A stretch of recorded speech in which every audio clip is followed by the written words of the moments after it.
Next speaker is Tonya Van Camp.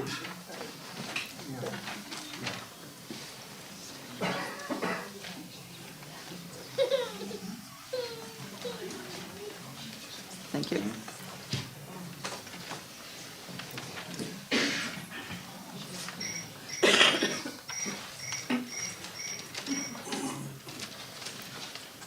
I gave them a map of my property with some details.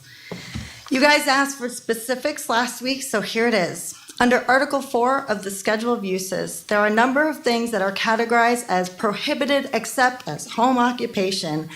Many of those uses are not possible to perform in the limited context of a home occupation. So read that as prohibited or needing to meet extensive requirements of a site plan review. There has been discussion of needing access to food in Caroline, but bakeries, commercial kitchens, and food and beverage would all meet these hurdles. Outdoor recreation facilities are either an X or a special use permit, despite lack of activities for youth being a concern. Who is to say that a review board wouldn't let their personal biases prevent a skate park, frisbee golf course, or paintball facility? Also, what do y'all guys have against campgrounds? An even bigger issue under Section 4.3 is the density and average lot sizes. You heard that the people were opposed to minimum lot sizes, so change the wording to instead create a maximum development density in agriculture land. It is essentially the same thing with different phrasing. If fictional farmer Frank wants to put 10 little houses on half acres on his 20-acre lot for his 10 kids, then he should be able to. Let's get to the picture I handed you. That is my property. You can just barely see the almost 2-foot wide stream that wraps around it. I am a steward of this stream and clear deadfall that blocks flowage, as well as replanting native species on the banks to prevent erosion. The stream is nestled between two embankments with a wide enclosed basin just outside the property line that contains the water from snowmelts and heavy rains. It would take a flood of biblical proportions for it to overflow into my yard. Yet I'm entirely in the water resource overlay. The yellow lines are my approximate boundaries. As you can see, my house, barn, and sheds are nearly 25% of my property is developed. You can also see that my house lays less than 50 feet from the riparian buffer edge and that my barn is directly next to it.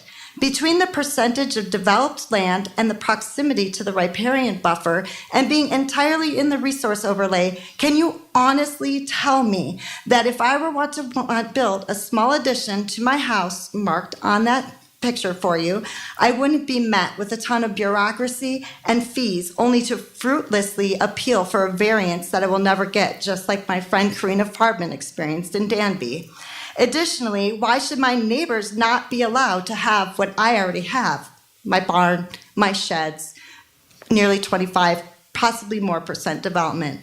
Section 6.5.15, conservation development, specifically Section K. In your effort to create public use land, you are literally forcing conservation easements and HOAs. The last time I checked, HOAs were one of the most effective tools of neighbors policing neighbors, and it is a certain type of person that is willing to live under HOA guidelines. The big developers that you are so afraid of will comply with these strictures. They will give you your HOAs and your conservation easements, which will create little suburban neighborhoods representing the sprawl in Lansing that we all live here to avoid.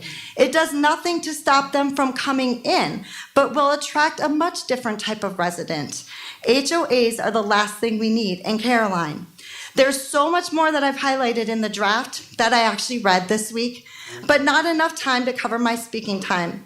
This zoning proposal, under a thinly veiled guise of conservation, is the type of pretentious elitist NIMBYism that resulted in segregationist zoning in the early days of zoning.